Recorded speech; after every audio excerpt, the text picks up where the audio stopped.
I watched both the Donald Trump and the Joe Biden town halls, and the differences are staggering. The differences are absolutely staggering. The Donald Trump town hall was constant interruption by the moderator, who was obviously a Democrat, and constantly attacking Trump, and very few questions from actual people. It was mostly this Democrat NBC hack constantly interrupting Trump, lying to Trump, um, making up fake stories, pushing fake news on Trump, and constantly interrupting him, not trying to get him to. It was very nasty, aggressive, and negative. But yet Trump actually was very strong. He was very energetic. He did a great job. I think he answered in the questions in a lot of good ways. In fact, maybe he was almost too sort of center or moderate for me on some issues, which we could talk about the specifics. But overall, he was very good, very energetic, up to speed. And then this Joe Biden town hall was just the opposite, the complete opposite. George Stephanopoulos never interviewed Joe Biden, or never interrupted Joe Biden. It was all questions from the audience, and then Joe Biden was given 4, 5, 6, 7 minutes at a time to go off on his little rants, not once interrupted. And it's obvious that George Stephanopoulos is a Democrat, and Joe Biden is just so boring to listen to. He's low energy. He rambles on and on. He'd sit there and talk for 5 minutes, and then at the end, it was like you like sort of snap out of it, and you're like, "Whoa, wait, whoa, sorry, my mind was wandering. I couldn't even process anything Joe Biden's saying. It was so dull and rambling and nonsense." And then there was a couple of times when people asked Joe Biden questions, and then at the end, George was like, so did you get your question answered?" And the reaction by these people, it was like, "Yeah, I guess," type of stuff. And then and then Joe Biden said, "Oh, I'll talk to you more about it later." And then the whole crowd would laugh at him. It was a complete snooze fest from Joe Biden. But the difference between the way that it was moderated was absolutely stark. It was like two different worlds. One was an aggressive, nasty, negative, toxic moderator, constantly interrupting and attacking and lying about the candidate. And the other one was this softball, easy toss up questions, um, just just so different. That's just so different. So, I thought Trump did good. I think Joe Biden is sort of,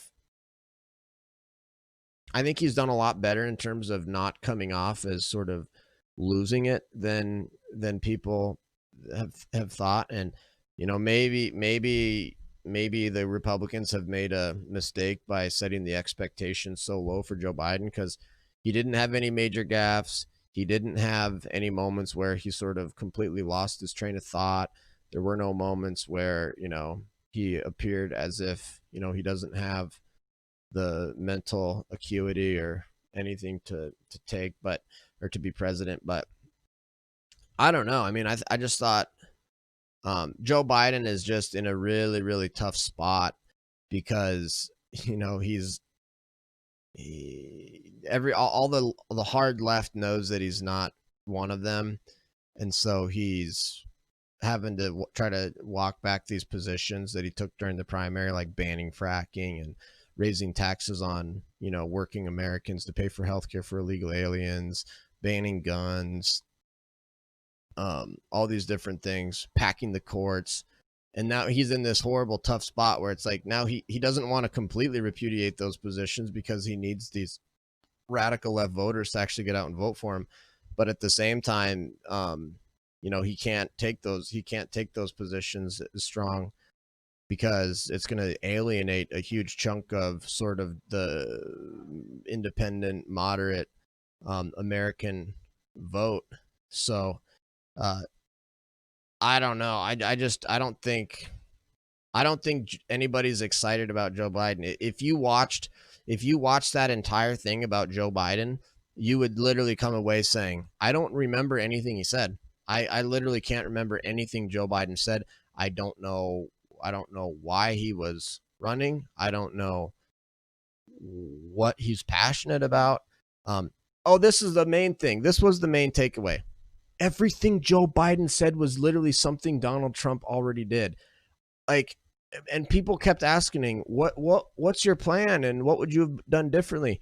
And every single time he just says something that Trump already did. Like, his big idea on what he would have done differently on the pandemic, on coronavirus. He literally said, I would have used the Defense Production Act early on to make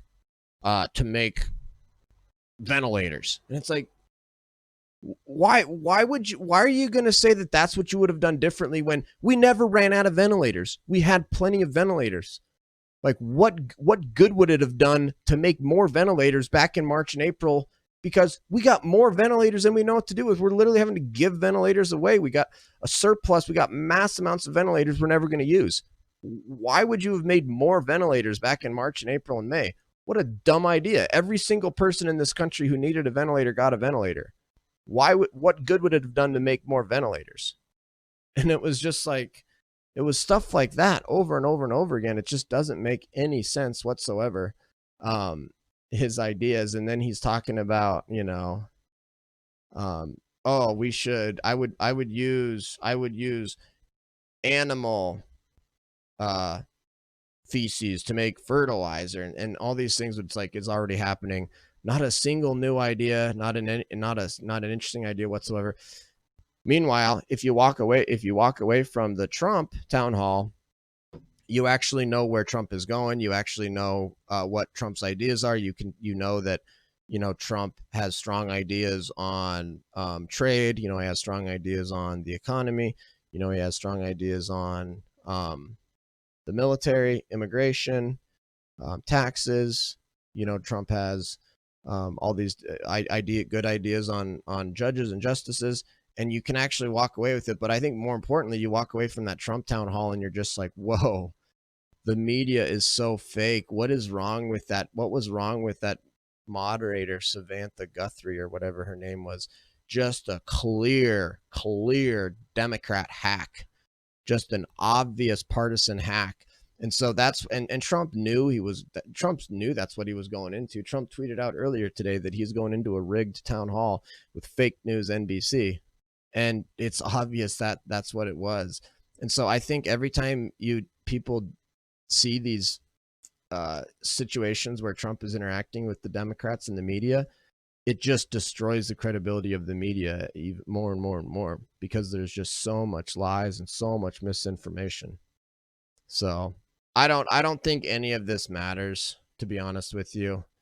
I think the idea that we're, that there's a bunch of undecided voters, or that, a bunch of people are going to change their minds. I just don't see any of it making much of a difference. But for sure, Donald Trump was way more entertaining to watch. For sure, Donald Trump was way better on policy. But in terms of just sort of like what it was like to watch, how much interruptions there were, how aggressive it was, how toxic it was night and day. It was like two completely different things. One of them was nice and warm and touchy and kind and loving, and then the other one was cold and aggressive and mean and nasty. It was truly like there were two completely different planets. You should, if you're going to have a town hall from one media organization, a town hall from another media organization, they shouldn't be these drastic total opposites in terms of how they actually go down. These moderators should be pretty much similar in how they're treating each candidate, in terms of, you're either going to interrupt them and ask tough questions, or you're not. But to have them be such drastic opposites, and have this huge stark difference, I just think exposes the media for the Democrat hacks that they are.